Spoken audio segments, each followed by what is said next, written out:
Bienvenidos a Voces del Aula. Hoy conversaremos con el profesor Nilson Polo, docente en Santa Marta y magíster en tecnologías digitales aplicadas a la educación. Analizaremos cómo ha evolucionado la educación, quiénes participan actualmente y cómo se activan saberes, se enseña y se evalúa en el siglo XXI. Profesor, gracias por estar con nosotros. Gracias a ti, Gustavo, por invitarme. Da gusto ver cómo pequeños gestos en el aula generan grandes transformaciones. Podemos ver cómo hoy en día ya el aula de clase no es ese salón cerrado, sino es un lugar permeable al mundo, sobre todo gracias a la tecnología, a las nuevas tecnologías. Podemos ver cómo nuestros estudiantes hoy en día socializan con compañeros de cualquier parte del mundo, hacen nuevas amistades, exploran, investigan y producen en un entorno completamente nuevo. Muchas gracias, profesor Nilson. Entonces, para comenzar, ¿cuáles son las principales diferencias entre la educación del pasado y la educación del siglo XXI? Bueno, una de las principales, ya mencionamos una, que es el entorno inmediato del aula, pero también vemos cómo ha cambiado el rol del docente, el rol del estudiante. Ya el docente no es el orador, el que hablaba solo en la clase. Hoy en día pasa a ser un, un tutor, un orientador que busca que el estudiante aproveche de la mejor manera o le saque el máximo provecho a esas herramientas. Ese es el nuevo rumbo que ha tomado la labor del docente, ser un tutor, un guía. Y el estudiante dejó de ser ese joven que solo escuchaba y memorizaba. El estudiante ahora tiene un pensamiento más crítico, más reflexivo y es más consciente de su proceso de aprendizaje. Gracias por esa reflexión. Ahora, ¿quiénes son los actores que intervienen hoy en el proceso educativo del siglo XXI? ¿Ok? Siempre hemos tenido dos actores principales, el estudiante, siempre en primer lugar, y el docente. Pero vemos hoy en día cómo afortunadamente se ha involucrado la familia. Y digo afortunadamente porque es muy importante ese aporte o ese respaldo emocional que ejerce la familia sobre el estudiante durante su proceso de aprendizaje.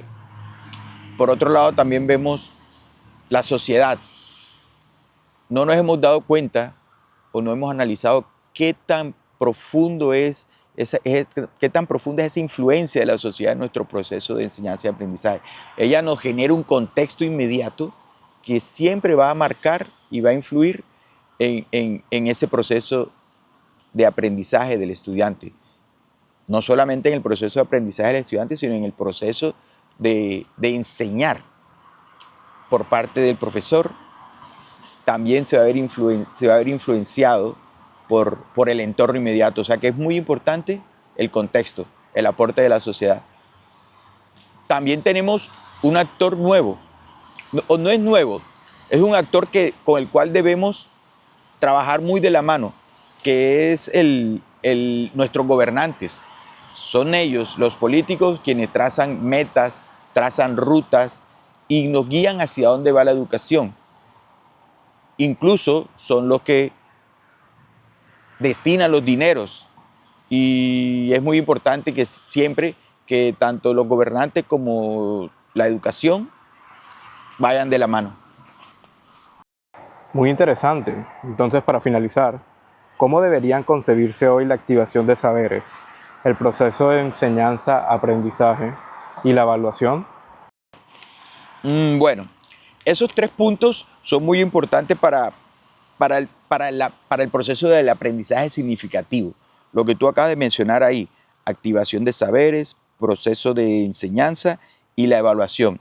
La activación de saberes debe ser muy práctica. El docente, al iniciar su clase, su actividad, a través de preguntas muy sencillas, textos muy cortos, debe activar esa chispa del estudiante para que desde el inicio la clase sea motivadora y él se vaya dando cuenta de que sí trae un bagaje, de que sí trae unos presaberes y de que son muy importantes para ese nuevo aprendizaje o para que continúe su proceso de aprendizaje. El niño debe ser consciente de que ya tiene un proceso y de que es muy importante y de que es muy valioso ese recorrido que ya trae.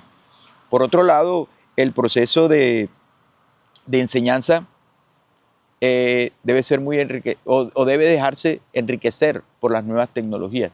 El profesor debe saber cómo sacarle el máximo provecho a las redes, al internet y a la nueva tecnología, para que ese proceso de enseñanza sea nuevo, dinámico y vaya a la par a los intereses de nuestros estudiantes. En cuanto a la evaluación, definitivamente debe dejar de ser represiva. La evaluación debe ser un acto acordado. Deben ponerse reglas de juego. No tiene que ser represiva. Tiene que ser esa pieza dentro de ese engranaje de lo que es la educación, el proceso de enseñanza y de aprendizaje. Debemos sacar más provecho o mejor provecho de esta herramienta como es la evaluación. Dejemos de hacer una evaluación represiva. Profesor Nilsson, agradecemos profundamente sus ideas y acciones en favor de una educación más participativa y reflexiva. Hemos explorado, con tu voz y la experiencia, cómo la educación del siglo XXI se construye en comunidad, se activa desde la realidad, enseña desde la experiencia y evalúa para crecer. Gracias por acompañarnos en Voces del Aula. Nuevamente gracias a ti, Gustavo. Hasta la próxima.